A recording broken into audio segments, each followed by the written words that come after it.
America అధ్యక్షుడు Trump నిర్ణయం ఉద్యోగాల మీదే కాదు, ఇప్పుడు పెళ్లిళ్లపై కూడా పడింది. అమెరికాలో ఉద్యోగం చేస్తున్న అమ్మాయి, అబ్బాయిలతో వియ్యం అందుకునేందుకు తల్లిదండ్రులు కోట్లు కుమ్మరించేవారు. ఇప్పుడు మాత్రం పరిస్థితి రివర్స్ అయింది. అబ్బో, అమెరికా అబ్బాయా, అమెరికా అమ్మాయా అంటూ పారిపోతున్నారు. అక్కడుండే వారిని చేసుకునేందుకు వెనక ముందు ఆలోచిస్తున్నారు. అమెరికా అల్లుళ్ల మోసుపై ట్రంప్ నిర్ణయం ఎఫెక్ట్ చూపుతోంది. ఇన్నాళ్లు అమెరికాలో ఉద్యోగం పేరుతో కోట్ల కట్నం తీసుకున్న పెళ్లి కొడుకులు ఇప్పుడు ఆ అవకాశం లేదని దిగాలు చెందుతున్నారు. అప్పులు చేసి మరి భారీగా కట్నంతో కూతుర్నిచ్చి పెళ్లి చేసి యుఎస్ కు పంపే తల్లిదండ్రులు కూడా ఇప్పుడు ఆలోచిస్తున్నారు. H-1B వీసాల విషయంలో ట్రంప్ తీసుకున్న నిర్ణయం అమెరికాలో ఉద్యోగం చేసే ఎన్ఆర్ఐలకు కష్టాలు తెచ్చిపెడితే లోకల్ కుర్రాళ్లకు మాత్రం మంచి రోజులొచ్చాయి.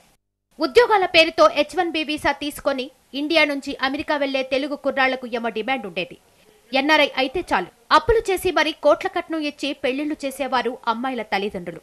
మ్యారేజ్ బ్యూరోల్లో కూడా కేవలం ఎన్ఆర్ఐ సంబంధమే కావాలని అడిగేవారు. పెళ్లి చేసి అమెరికాకు పంపేవారు.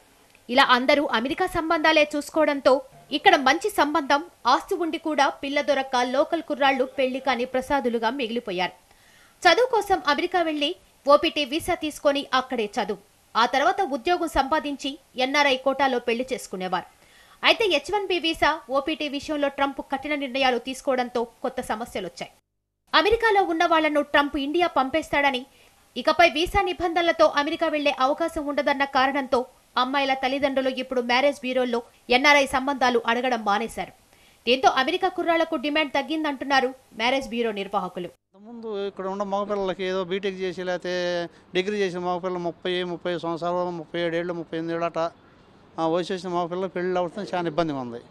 అదేమవుతుందంటే ఇప్పుడు కొంచెం ప్లస్ పాయింట్గా మారుతుంది. ఎందుకంటే అమెరికా వెళ్తాం కొంచెం తగ్గించారు కాబట్టి, అక్కడ కొంచెం కఠినంగా ఇది చేస్తాను కాబట్టి వీసాలు అయ్యి ఇప్పుడు ఇక్కడ ఉన్న మగపిల్లలు కొంచెం ప్లస్ పాయింట్ అవుతుంది. దానివల్ల ఇన్నాళ్లు సంబంధాలు దొరక్క పెళ్లి కాని లోకల్ కుర్రాళ్లకు మంచి డిమాండ్ పెరిగిపోయింది. మంచి ఉద్యోగం చేస్తూ కాస్త కోస్తో ఆస్తి ఉంటే చాలు, పిల్లనిస్తామంటూ ముందుకొస్తున్నారు అమ్మాయిల తల్లిదండ్రులు. అమెరికా అయితే కూతురు హ్యాపీగా ఉండేదన్న ఉద్దేశంతోనే ఎన్ఆర్ఐ సంబంధాలను వెతికేవాళ్లమంటున్నారు. ఇంతకుముందు చూస్తే ఓన్లీ ఎన్ఆర్ఐ సంబంధాలే వాళ్ళు ఆసక్తి చూపించేవాళ్ళు. మన దేశంలో ఉన్నటువంటి ఎంత పెద్ద ఉద్యోగం చేసినా సరే వాళ్ళు అంతగా పట్టించుకునేవాళ్ళు కాదు.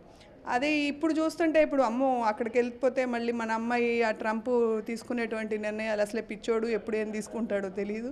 సో మనం పంపిస్తే మళ్ళీ ఎన్ని తిప్పలు పడాల్సి వస్తుందో, ఫోన్లే ఉన్నా లేకపోయినా ఇక్కడే ఆనందంగా ఉంటుంది మన కళ్ళ ముందు అని చెప్పి ఒక పేరెంట్స్లో కూడా ఒక చేంజ్ అనేది రావడం మనం గమనిస్తూ ఉన్నాం.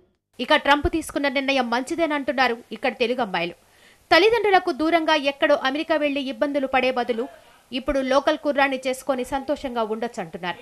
ఇక్కడ ఏంటి అంటే కాస్ట్ ఆఫ్ లివింగ్ చాలా తక్కువ. అక్కడితో కంపేర్ చేసుకుంటే మనం మన రిలేటివ్స్కి కానీ ఎవరికైనా సరే దగ్గరగా ఉండొచ్చు. ఈవెన్ మన పేరెంట్స్ని కన్సర్న్ చేసుకోవడం కానీ ఏదైనా సరే ఎక్కువగా ఉంటుంది. దీని పట్ల ఏంటి అంటే ఆ ట్రంప్ నిర్ణయం కొంచెం బ్యాడ్గా ఉన్నా అందరూ ఎన్ఆర్ఐస్ అందరూ ఇటు రావడం వల్ల కంట్రీ యొక్క జీడిపి, గ్రాస్ డొమెస్టిక్ ప్రోడక్ట్ అనేది పెరుగుతుంది. నేను అనుకోవడం ఏంటంటే మన ఇండియన్స్ ఆలోచించడం ఏంటంటే సరే వెళ్ళిపోదాం, మన ప్లేస్లో ఉంటే సేఫ్టీ వేరు కదా, మన వాళ్ళందరూ దగ్గర ఉంటారని జనరల్గా ఒక ఇండియన్ ఆలోచిస్తాడు. కాబట్టి అక్కడున్న ఇండియన్స్ అందరూ రావాలని అనుకుంటున్నారని నేను అనుకుంటున్నాను.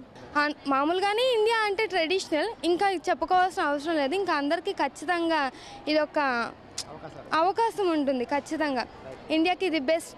ట్రంప్ మరి ఏ ఉద్దేశంతో చేశాడో మాకైతే తెలియదు, కానీ ఇది మాత్రం చాలా యూస్ఫుల్, ఇండియన్స్ అందరికీ యూస్ఫుల్. ట్రంప్కు థ్యాంక్స్ చెప్తున్నారు లోకల్ కుర్రాళ్లు. మంచి తరుణం మించిపోకుండా వెంటనే సంబంధాలు కుదుర్చుకుంటున్నారు. కథ అడ్డం తిరిగి ట్రంప్ తన నిర్ణయం మార్చుకుంటే మళ్లీ ఇబ్బందంటూ మ్యారేజ్ బ్యూరోల వైపు పరుగులు తీస్తున్నారు.